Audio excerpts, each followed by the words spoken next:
ediciones del Disparatario de Miguel Campos. Qué gusto me da saludarte. ¿Cómo estás, Miguel? ¿Cómo estás? Buen día. Contenta. Oye, pues tenemos nuestra sección favorita y arrancamos con esta palabra. ¿Investir o embestir? Oye, se puso de moda con esta declaración de la suplente gobernadora de Sinaloa cuando dijo que fue embestida para el cargo, ¿no?, de gobernadora. Sin embargo, hay que hacer una aclaración, Ale. La palabra embestir viene de investir originalmente. Ok. Tiene mucho sentido porque era un poquito rodear a una persona y efectivamente nombrarla en algo. Es decir, investir con V significa otorgarte un puesto, nombrarte algo. ¿Sí? Eso tiene sentido. Pero es una deformación del idioma y el idioma evoluciona. Actualmente, embestir significa empujar, presionar, no nombrar a nadie. La palabra correcta para nombrar en un cargo es investir. Lo investieron, no. Lo invistieron. Aunque no sabemos, igual sí, ella es complicado, se sintió ¿no? embestida. Pero si lo tomamos nada más como en infinitivo, embestir, no confundir con investir. Investir es dar un cargo y embestir es como el toro, ¿no? Al toro cuando embiste al torero, es empujar, ir hacia presionar. Así que, por favor, tengan cuidado con la articulación de esas palabritas raras. Totalmente, utilícela como debe ser. Y ahora, esta de repente genera conflictos, sobre todo cuando la platicamos. ¿Es rubís o rubíes? Hubo un tiempo un equipo de fútbol que se llamó los Colibrís. Y me acuerdo mucho de que de un programa de radio me preguntaron cómo se decía correctamente los colibrís o los colibríes. Suena raro que un cronista, al narrar un partido con ese equipo, dijera los colibríes avanzan, ¿no? Se oye raro.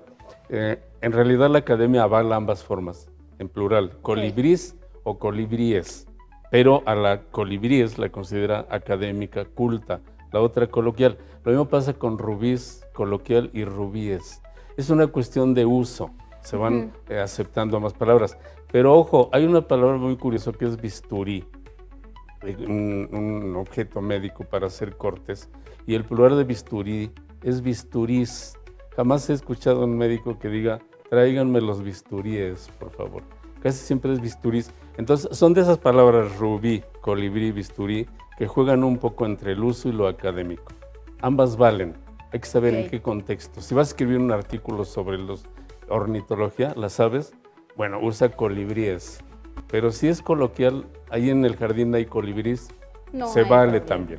Ok, perfecto. Bueno, ahora, ¿acerto o acierto? Creo que esto es un poquito más obvio. Aquí no hay mucho que explicar. El acerto simplemente es una afirmación. Cuando uno dice algo contundente, haces un acerto. Por eso esta expresión de que hay que ser asertivo.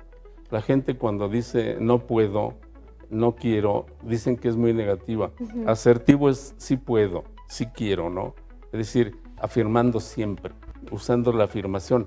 No confundir con acertar, que es con C, y que es algo que tiene que ver con lo real, lo objetivo. Esto es cierto. Es tan cierto como que en este momento es de día. Hay sol, ¿no? No es de noche. Es una verdad irrefutable. Ese es un acierto y eso es acertar. Y el acerto con ese es una afirmación. Ok, perfecto. Ahora, hay mucho que dicen las palabras y lo que nos dice la palabra colofón es... ¿Han visto al final de los libros un pequeño texto donde explican dónde se imprimió, en qué fecha? Le llamamos colofón. Bueno, en Grecia había un grupo de ciudades en una zona que se llamaba La Jonia. Y en esas ciudades cuando votaban, imagínate aquí los distritos electorales, colofón siempre era el último en votar. Esa ciudad estaba en una montaña, por cierto, y le daban esa oportunidad. Siempre ellos cerraban la votación al final. Y de cierto modo decidían el voto, ¿no? De manera que colofón es lo último que se ponía. Es decir, eran los que daban el sello del triunfo de alguien, ¿no? En una asamblea popular.